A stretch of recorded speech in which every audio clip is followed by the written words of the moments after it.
ngalan ng Ama at ng Anak at ng Espiritu Santo. Amen. Maghari nawa ang kapayapaan sa tahanang ito at sa mga naninirahan dito. Mga kapatid, halina't makinig sa banal na salita ng Diyos nang makintal sa ating puso at diwa ang aral na gabay na mag-anak sa kalambuhay. Sumainyo ang Panginoon, ang mabuting balita ng Panginoon ayon kay San Lucas. Papuri sa iyo, Panginoon. Pumasok si Jesus sa Jericho at naglakad sa kabayanan. Doon ay may isang mayamang puno ng mga publikano na nagangalang Zakeo. At pinagsikapan niya makita si Jesus upang makilala kung sino ito. Ngunit siya'y napakapandak at dahil sa dami ng tao, hindi na makita si Jesus. Kaya't patakbo siya nagpauna at umakyat sa isang puno si Komoro upang makita si Jesus na magdaraan doon. Pagdating ni Jesus sa dakong iyon, siya'y tumingala at sinabi sa kanya, Zakeo, bumaba ka agad, sapagkat kailangan kong tumuloy sa bahay mo. Nagmamadali siyang bumaba at tuwang-tuwang tinanggap si Jesus.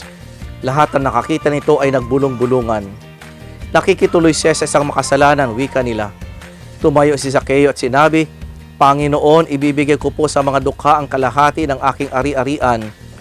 Amang may kapal, loobin mong maging masigasig sila sa pagpapalaganap niyang paghahari. Iniluluhog namin.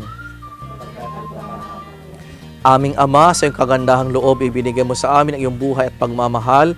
Tangkilikan mo ang iyong namimintuhong angkan, yamang ikaw ang pinagmumulan ng kalamabuting pagsasamahan. Iniluluhog namin ito sa pamamagitan ni Jesucristo kasama ng Espiritu Santo, magpasawalang hanggan.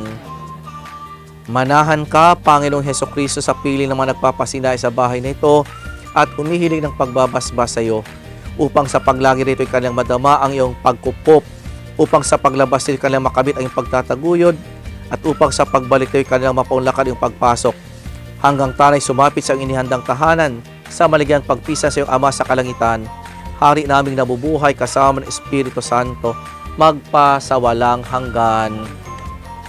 Ang banal na tubig nawang ito ay magpaalala ng pakiisa sa kamatayan at pagkabuhay ni Kristo sa sakramento ng binyag.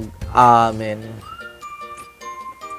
Ama namin, sumasalangit ka, sambahin ang ngalan mo, mapasa amin ang kaharian mo, sundin ang loob mo dito sa lupa para nang sa langit. Bigyan mo kami ngayon ng aming kakanin sa araw-araw at patawarin mo kami sa aming mga sala para nang pagpapatawad namin sa nagkakasala sa amin. At huwag mo kami ipahintulot sa tukso at iadya mo kami sa lahat ng masama. Amen.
Sumainyo ang Panginoon, pagpalain kayo ng makapangyarihang Diyos, Ama at Anak at Espiritu Santo.